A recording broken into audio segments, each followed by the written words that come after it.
What's up, everyone? Welcome to the Slate here on a Tuesday. It's all NBA all the time, unless, of course, we decide to, take the off-air show to the on-air show. That's a possibility, in which case it will just be movie talk later on. But for now, with Schrock here on Matt Meiselman, I am Adam Kaufman. We've got you for the better part of the next hour. We thank you for hanging out here with us. And guys, obviously we'll do the betting aspect, DraftKings Sportsbook. We'll go to DFS and take a look at things as well. We'll even look ahead to tomorrow a little bit because some lines are out, and I know Maddie over here is very excited. But tonight, it's a light Tuesday. We got a little four-gamer. That's it.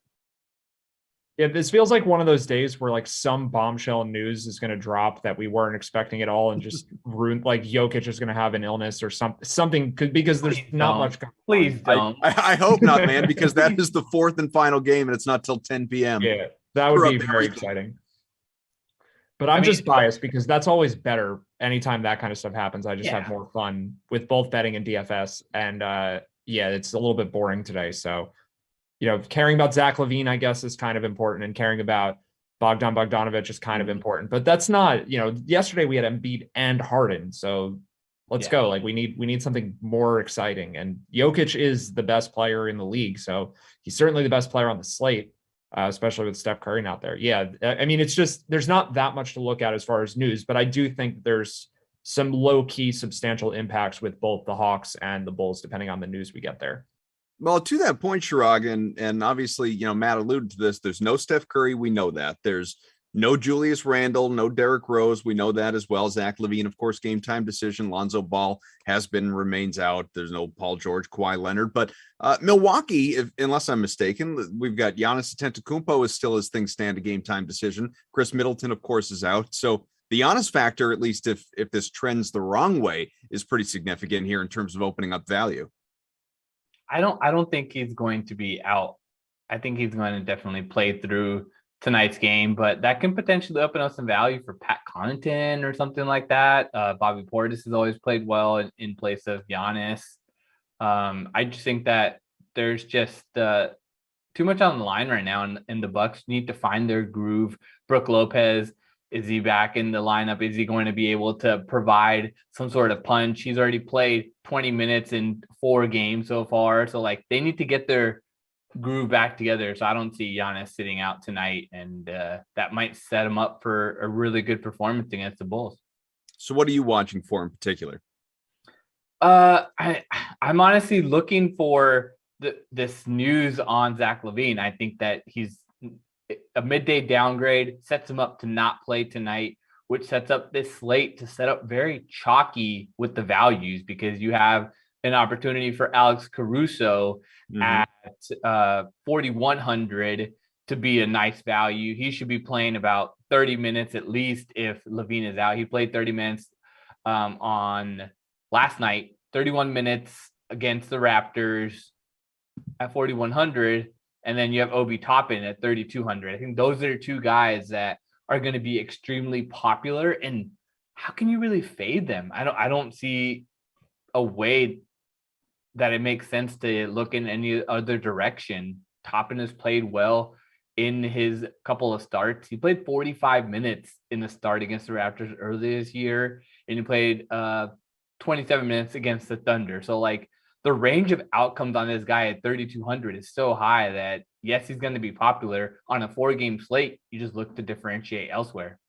So continuing to go with that, and obviously we'll talk about DK Sportsbook, but since this conversation is sort of veered toward DFS and lineup building tonight, looking at some of the projections for the evening here, Matt, some of the most chalky players, Obi Toppin right now is projected to be in about 60% of lineups. He is the chalk of the chalk for sure in this moment.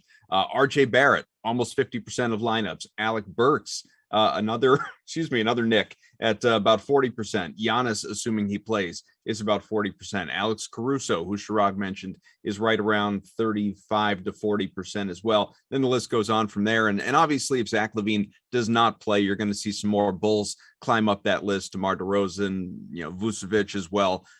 Caruso gets that much more chalky theoretically. But is there anyone who is going to be very popular tonight that you're more inclined to fade? I think it's hard because all of the best value plays, at least as of now, were on the same team.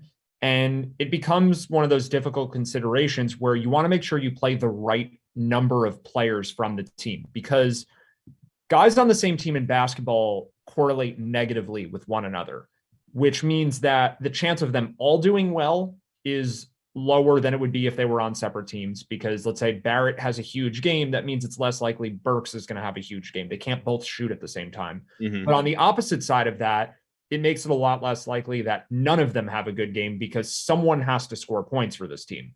And with Julius Randle not there, there's just going to be enough shots that someone on the Knicks is likely to produce. So to me, you probably want to play anywhere from 2 to 4 Knicks in your lineup, depending if we get news. Like if Zach LaVine is in and Bogey is in, and there's just not a ton of value elsewhere, I think you can justify playing 4 Knicks in a lineup. But if we get news in other games, maybe you want to go with a couple less of them. So it's not necessarily that there's any one Knicks player that I don't like. It's just that I think it's a bad move to play all of the value plays, because yes, it's a pretty good matchup against the Hawks. Whenever Trae Young's playing, it's a better matchup. The game is faster and his individual defense is bad. So I guess in theory, the Knicks could score a ton of points, and Barrett and Toppin and Burks and Quickly, all those guys can be good. But if that happens, like the chalkiest lineups are going to win, and you don't really gain much of an edge there. So I think trying to pick and choose, if you're playing multiple lineups, just maybe use 2 of these guys per lineup. But if I had to pick one that I'm the lowest on, I think it's probably RJ Barrett, just because with his price, there's more of a floor for that. Like the Knicks could get blown out by the Hawks, or Barrett could get in foul trouble, or he could have a terrible game. And 7,600, like even if he only scored 35 fantasy points, you probably don't want him. Like it's not a great outcome. He needs 40 plus really for him to be in the winning lineup. So like Toppin's, to Sharag's point, I think Toppin is a little too cheap to fade. Not that you can't do it, but I think he's a better play than Barrett in a vacuum. So if I have to fade one of these chalky guys, I think Barrett's the one I would get rid of. Yeah, I would think Sharag at 3,200, you kind of have to have Toppin in there. But as Matt's saying, as far as RJ Barrett, and I said this the other day on the Sweat, and this has nothing to do with being a Celtics fan versus a Knicks player or something like that. This is straight up DFS. We all have those guys in daily fantasy. Every single year, there are like a handful of guys that even though you roster them, you feel really uncomfortable about it because they've just let you down so many times. And RJ Barrett is one of those guys. He just makes me queasy. Anytime I put him in my lineup, I am physically uncomfortable about what the outcome is going to be. Well, the reason why is because he's a high variance player. He relies on scoring as his main output, and his defensive stats, while they do present themselves, for example, if you look at his defensive stats, he has 1 steal, 0 steals, 2, 3, 1, 0, 0, 0, 0, 0, 0, and then another game of 2. So the defensive stats is what give you that initial boost. His shooting percentage, 40, 27, 50, 38, 36, 44. His shooting percentages aren't really there where you can say, all right, this guy's going to go knock down a multiple three-pointer. Sure, he's at 10 in his last 3 games, but is he going to come out and knock 5, or is he going to come out and knock 1? So it's a high variance guy, and that's the reason why it feels so queasy. At 7,600, you kind of need 40 points at this ownership minimum, and he's only scored 40 points or more in 1 out of his last 7. So like 1 out of his last 6. Mm-hmm. So that's the reason why you feel queasy about it, and that's the kind of the reason why it makes sense to consider fading him as well. If he scores 60 fantasy points as he did against the Heat, sure, you're going to pay, but what's that? How many times is that in his range of outcomes? He's only scored 60 fantasy points once this year, and he's only scored over 50 4 times. Mm-hmm. No, it's true. And like you said, at $7,600, you could just as easily, I'm just looking at some of the options. You could make a case for obviously Zach LaVine if he plays. Drew Holiday's in the same price range. Nick Vucevic is right there. Reggie Jackson is right there. Jordan Poole is right there. All these guys that they just feel like, I'm not saying they are, but they just feel like better options than RJ Barrett tonight or any night, really. Barrett's the best in terms of his actual expected fantasy production. It's just he's going to be 3, 4, 5 times as popular as these other players. I mean, most likely Barrett's going to go over 40 fantasy points. Not having Randall there is a huge deal. Randall always has the ball. So That's like, I think we would all say that Barrett is the most likely player in this range to have a huge game. It's just everyone thinks that also. So for tournaments, that's the reason to get away from him, because he also is not that good of a player, and like a bad game could definitely happen. Yep. So, Shirag, would you stick with the same general theory in terms of lineup building construction that Matt outlined before, or are you more inclined to go in a different direction? I feel like due to the values, you have a chance to where you can set up, I would say, 2 studs in this game. And we have a game where the Magic and Warriors are the lowest total, and you might be able to sneak in a guy from that, whereas that might not be a defensive stalwart of a game, and you can get some value. Like Bielitsa has been on a massive tear of minutes. Everyone's looking at Jordan Poole because he scored 28 points in back-to-back, 28 or more points in back-to-back games. So everyone's like, oh, let me go look at Jordan Poole. But honestly, you have to look at these other guys. Bielitsa is doing really well. Kuminga has his minutes up. Yeah, he doesn't score as much fantasy points, but I think there's going to be, everyone's going to kind of avoid that Golden State Orlando game, look to Atlanta, look to all the value in New York, and then jam in whatever Bulls you have in that game, and then potentially just build around Vucevic or Jokic because of the lack of centers. So it just sets up where, maybe look at Golden State Orlando as like the tournament differentiator, and you already know by the time that game starts, by the time 7:30 rolls around, who's OB's either starting or whatnot for Randall, then you have an option. All right, this guy did or did not perform well. This is how I can change my lineup. And the way the slate set up, 7, 7:30, 8, 10. So by 8 o'clock, 8:30, 9 o'clock, you already know if you're in the running. Are you in the running? Is Jokic in your lineup? Okay, you're not. Switch that up. So I think that's kind of how the slate breaks down and how I'm looking at it.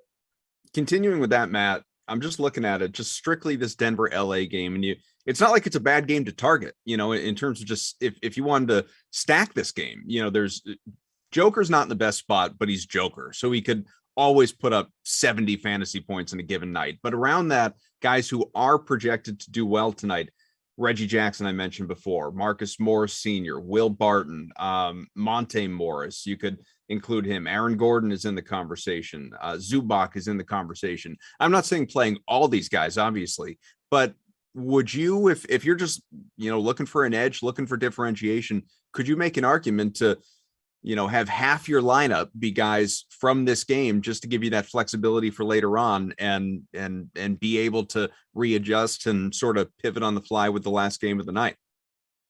Yeah, I think it's hard to say. And honestly, like if we don't get any more news, or if we get it too early, this doesn't feel like a slate with a lot of opportunity for edges. I think really where that decision can be made is if we get game time decision calls out of Bogdanovich and Levine, because then you have 2 games that are after lock that are pretty close together where the news could come. And then let's say Bogey plays and Levine plays, then you maybe want to just pivot off the guys that you were thinking of from the Bulls and Hawks and go to the later games with some Clippers players, some Nuggets players. There are some cheaper players on both teams that I think are fine, but I think hypothetically, like we could find out at 7:15, Bogdanovich is out, and then you could sneak in someone like Kevin Huerter, who no one has, and gets a boost with him out of the lineup, or DeAndre Hunter, or maybe we find out Levine isn't going to play later on, and then I don't know, Kobe White off the bench. I do think, to go back to sports betting a little, this is kind of related to both things, but the chance of a blowout for Milwaukee is substantial here. If there was something that I wanted to stack, I mean, I don't think the Clippers Nuggets game is contrarian enough to be too excited about it. Like that's certainly within the range of outcomes, that's the highest scoring game. And a lot of the players in that game are really good. But I think like the low key thing that people are not really considering is if the Bulls don't have Levine, they're already on a back-to-back, and they're going against a really good Milwaukee team that, despite not having Chris Middleton, I think is better than it was a week or two ago. Shirag mentioned these guys before. Pat Connaughton was hurt. Brooke Lopez was hurt. They have both of them back now. I think those two combined are more important than Middleton is alone. Like, I don't really care that Middleton's not there from a sports betting perspective because they have these other, Like they have a ton of depth right now, which was not true for the last month, 2-3 months of the season with Lopez out, with Connaughton out. They had just traded DiVincenzo. There were a lot of injuries here. Now they have Serge Ibaka. They have Jordan Nwora, Javon Carter. Like those were integral rotation players for them. Now that's like their garbage time team. So I think if you don't have Levine, if he's not playing, then you get increased chance of blowout. And that means you could get something like Kobe White out there for the fourth quarter with, let's say, Bobby Portis, who tends to play some of garbage time. And maybe you play Grayson Allen or you play Jordan Nwora. Like you play some guys that would get minutes off the bench, but will get even more minutes if it's a blowout. So if there's a stack I like, I think it's sort of like the bench stack of that game. But if the news doesn't break the way we want, like if Levine plays, then I think pivoting to later for that Clippers Nuggets stack, then that's probably what I would do with that, because I don't really like that scenario if Levine is on the court. But to sum it all up there, I do think he is probably not playing. So I think this is something you can consider, because the midday downgrade for injury recovery seems like a situation where the guy's not going to play. Shrug, just so you know, these are the times when Matt gets this specific with certain players in garbage time that I'm convinced he owns a crystal ball. I already feel that way. That you don't need to convince me. I already feel that way. He told me about Embiid sitting before Embiid was sitting, and like it's been multiple times. And the thing is, like, what it takes though, it more than just a crystal ball, it's just being dialed in when you are a professional sports bettor or quote unquote good sports bettor. You just have to be dialed in to make and take advantage of the edges. And I think that's where Matt comes in. I've learned a lot just going back and forth with him on just learning, learning to be a better sports bettor. Like for me, I've come into it raw because of just being more fantasy focused. And, he started in Jersey. So there, boom, that's where it is. Like that, got to play all along. So I don't know. I think that being plugged in and focusing on it also has a play to help in it too. Yeah, so it's not just that. Yeah, sorry, just a quick thing on that. It's not just that I'm guessing correctly when players are going to be out. I'm actually wrong a lot of the time. Like we had a show last week where I think don't ruin the narrative. What are you doing? No, it's a related narrative that I think is more specific to what's going on here. Like there are a lot of times where we'll sit on one of these shows and it's like, this guy's probably going to play, but if he's out, I know here's what we'll do.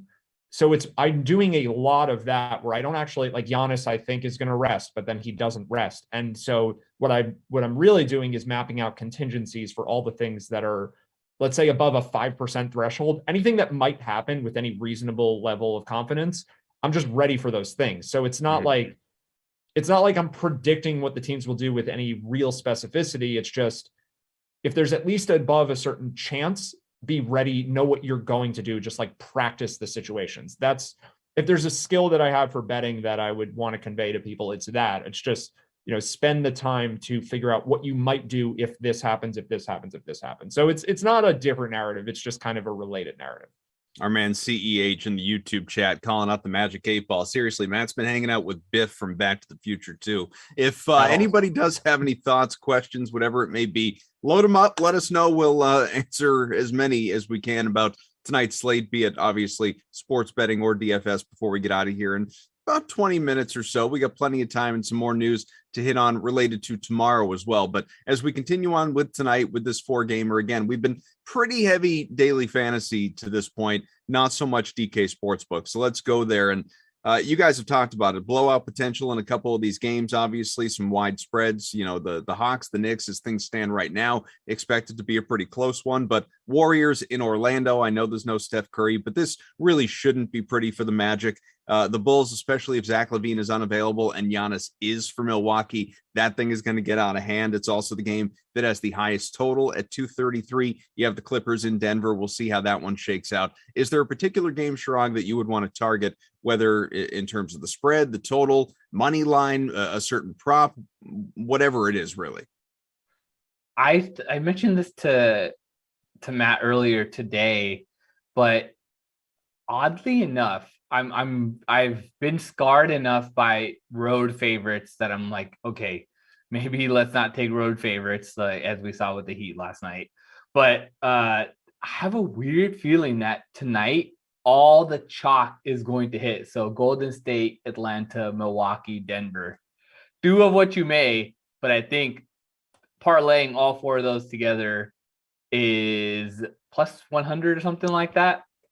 Rob's just trying to upset me with this part. I'm not actively trying to upset you, but I just feel like it just feels like tonight's just going to be all the chalk's going. But why do you think that? Like, why? Where is that coming from? I'm always open to the idea that I'm missing something in my analysis. So, like, why are those teams all going to cover? Or you just mean they're probably no. I'm saying straight money line. I'm not okay. where I'm not. To be clear, I do like the Bucks a lot, so I can't conceivably argue with that one whatsoever. I think the Bucks should be double-digit favorites. And then my biggest concern is, as you mentioned, is probably the Hawks, and then we have a question of, can the Warriors cover 7.5 without Steph? Maybe not. So I'm just thinking, I was thinking more of like the money line. If you go minus 320, minus 155, minus 350, minus 275, I think you get like plus 100 or something like that.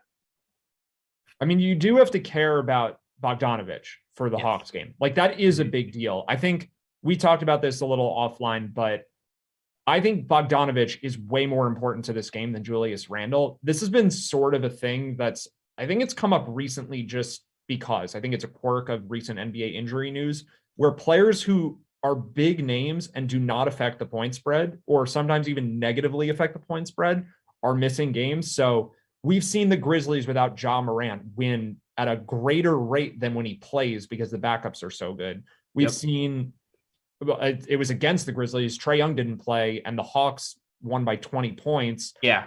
The Wizards won without Kyle Kuzma. That's the one where Kuzma is by far the worst leading scorer on an NBA team. Like, they're better without him. I'm very convinced of that. If you just look at his shooting numbers, I think it's pretty apparent. He's just a very low efficiency, high volume player. And the same is true for Randle. So, like, I actually think the Knicks have a better chance to win this game because Randle is not playing.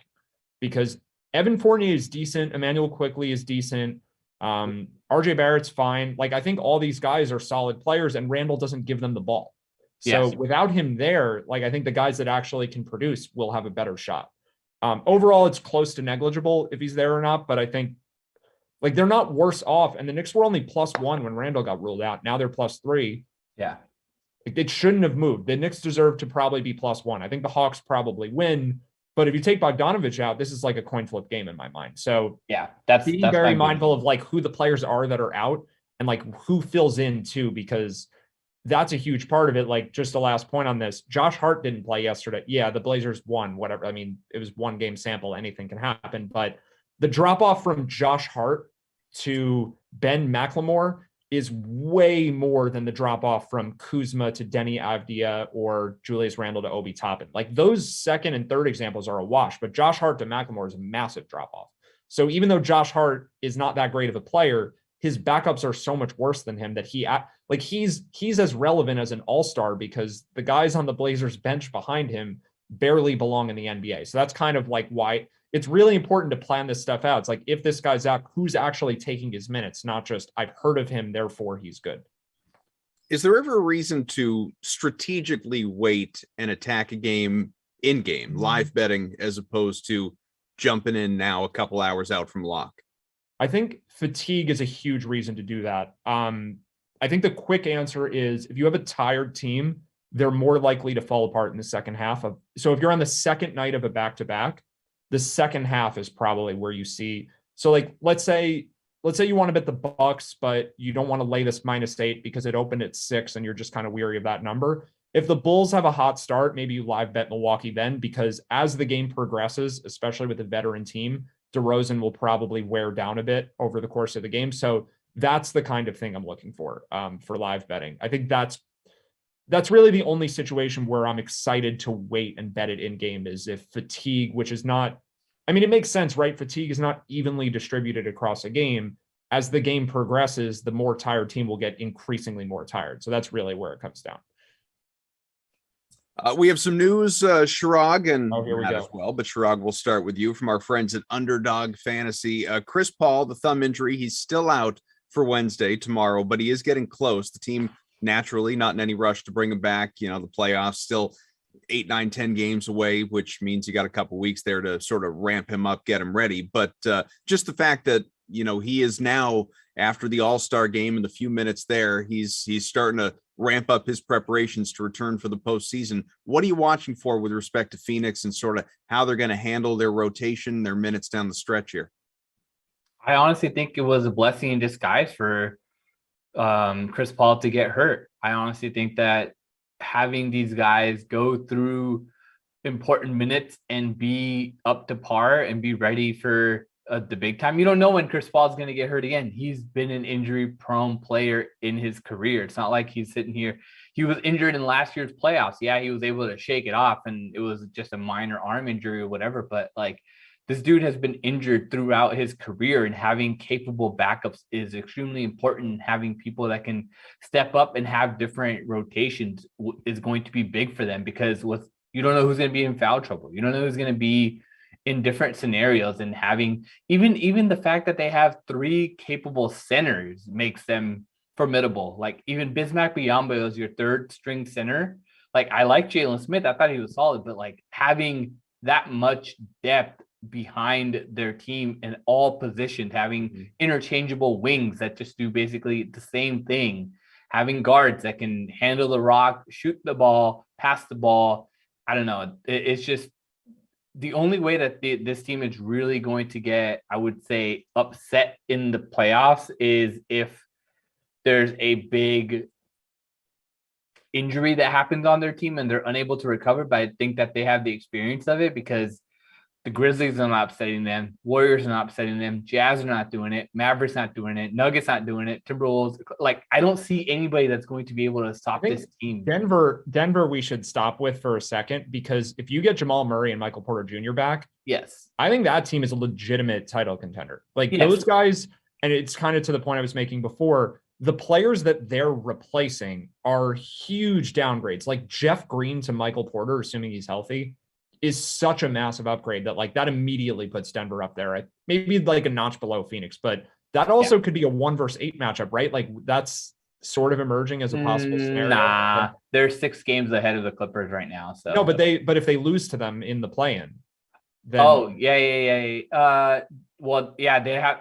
Oh yeah, they're right there with Nuggets, Timberwolves. So yeah, it's a potential. You're right.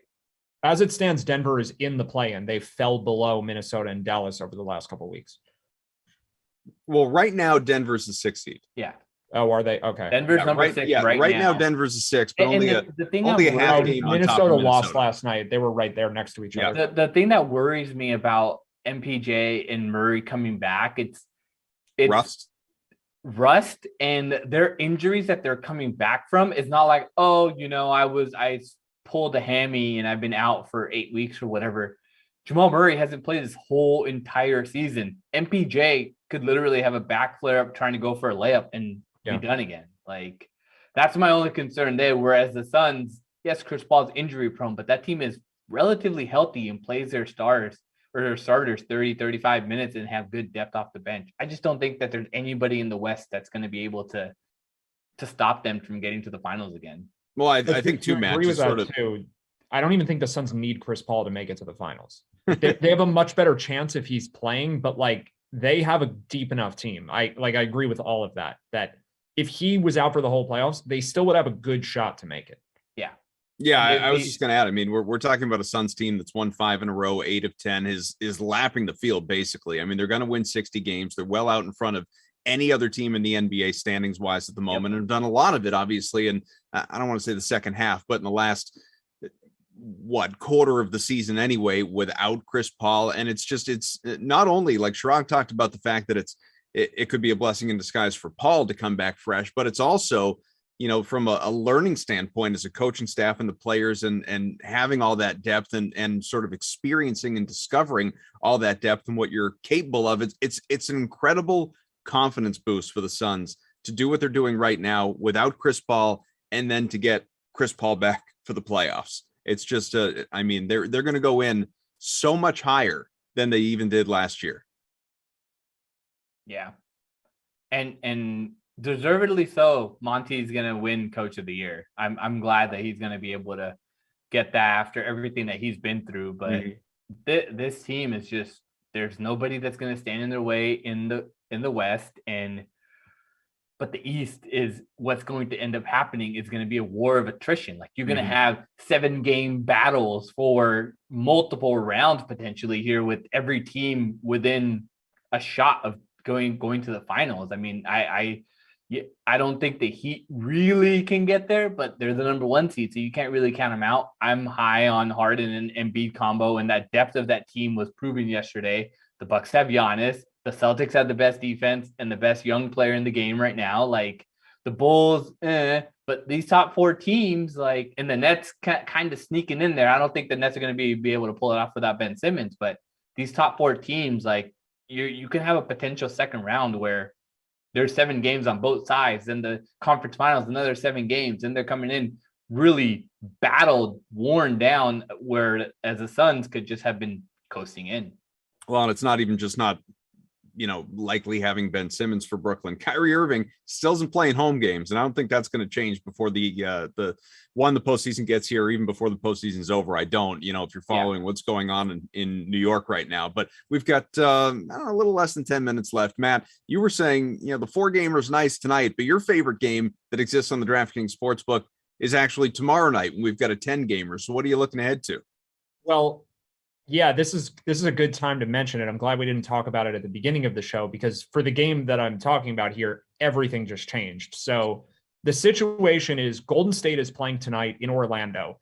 And Steve Kerr said this morning that no decision has been made yet on resting veterans for tomorrow. My guess, just given where the Warriors are in the standings, they can't get the 1 seed. The Suns basically have clinched the division already. They don't really have a lot to play for. So I don't think that they're trying to win every game. They're trying to get healthy for the playoffs. They're trying to get Draymond and Clay in a groove.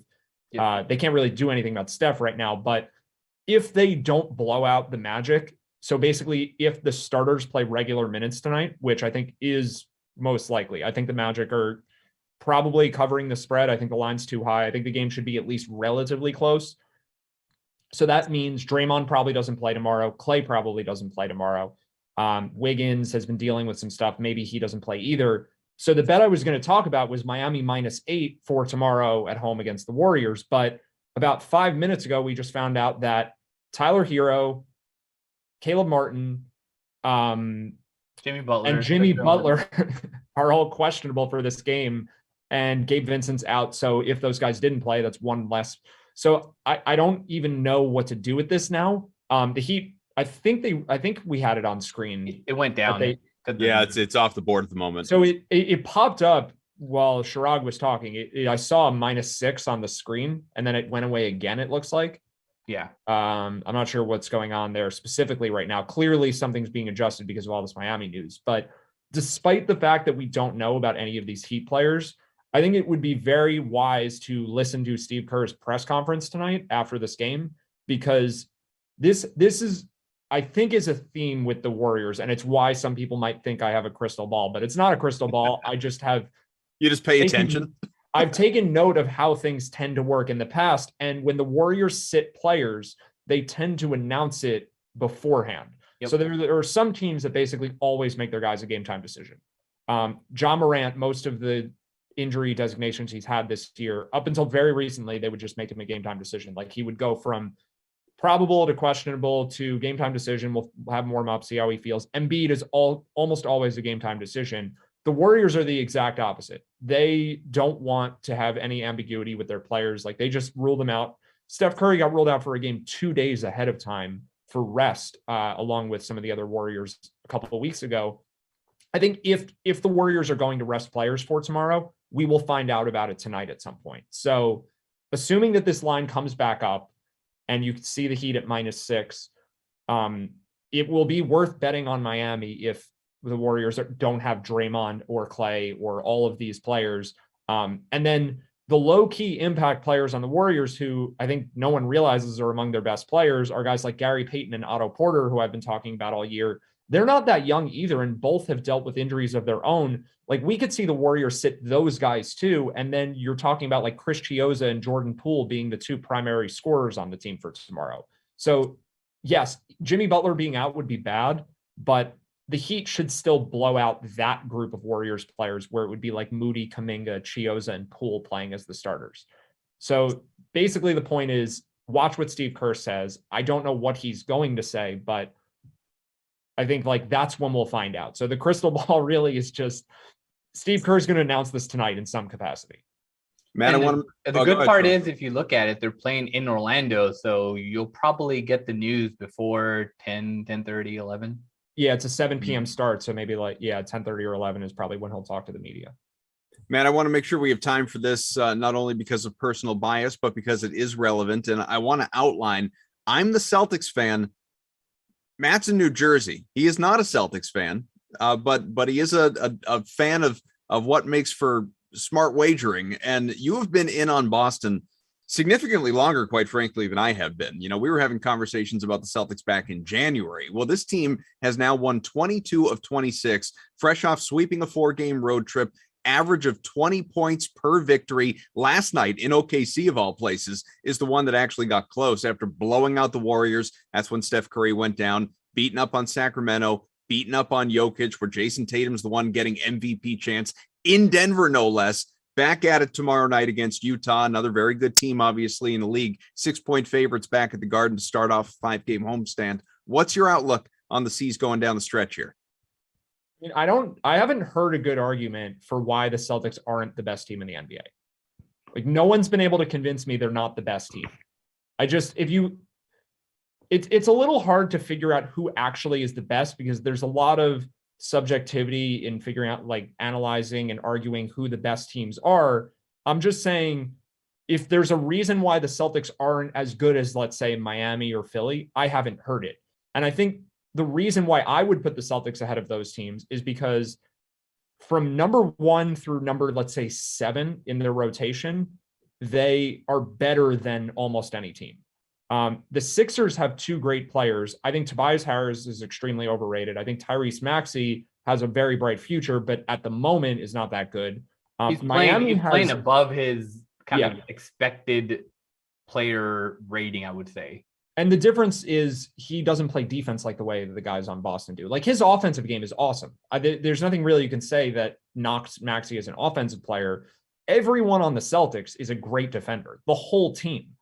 So I think like Robert Williams or Marcus Smart might get DPOY consideration on different teams, but it's just tough because it's such a cohesive unit defensively, and they just weren't doing it earlier in the season. But if you just picked any one guy from this group and said, is this guy, how good of a player is he? You'd be like, oh yeah, Tatum's great, Brown's great, Robert Williams is great, Horford's pretty solid veteran, Marcus Smart's really good. Then you add Derek White. Like, there's no reason why this shouldn't be a truly great team. They just weren't winning. Maybe the new coach had something to do with it. So I guess the comparison is Miami, right? Like, Miami is structured the same with a lot of depth, but I just think the Celtics are slightly better in every spot than the Heat. Maybe they're just very close teams, but like, I would put Tatum ahead of Butler right now. Yep. And then I think Derek White is a little bit better of a bench player than anyone Miami has. Really, probably what it comes down to in comparing those two teams is that Tyler Hero is not that great of an asset as a player. He's going to win 6th man of the year, almost certainly. He's a really good scorer, but he is a huge negative on defense, where no one on the Celtics is a huge negative on defense. They don't have that player. All of them are positives. And then if we want to compare to teams in the West, like, it's the Suns and who else? Who else is great in the NBA this year? So I'm leaving out Milwaukee. I know that. And Milwaukee is definitely the team that scares me the most. But I think the Celtics are right up there, if nothing else. Like, they may not be the single best team, but I don't think anyone else is conclusively better than them. They're, at minimum, they're in the top tier of teams. And even after all that praise, Sherrod, Boston's still, at least on the DraftKings Sportsbook, not even a top 6 favorite to win the championship. Would you buy a ticket at 12-1? I would. Yeah. It's to me, it's Sixers, Celtics is the value here.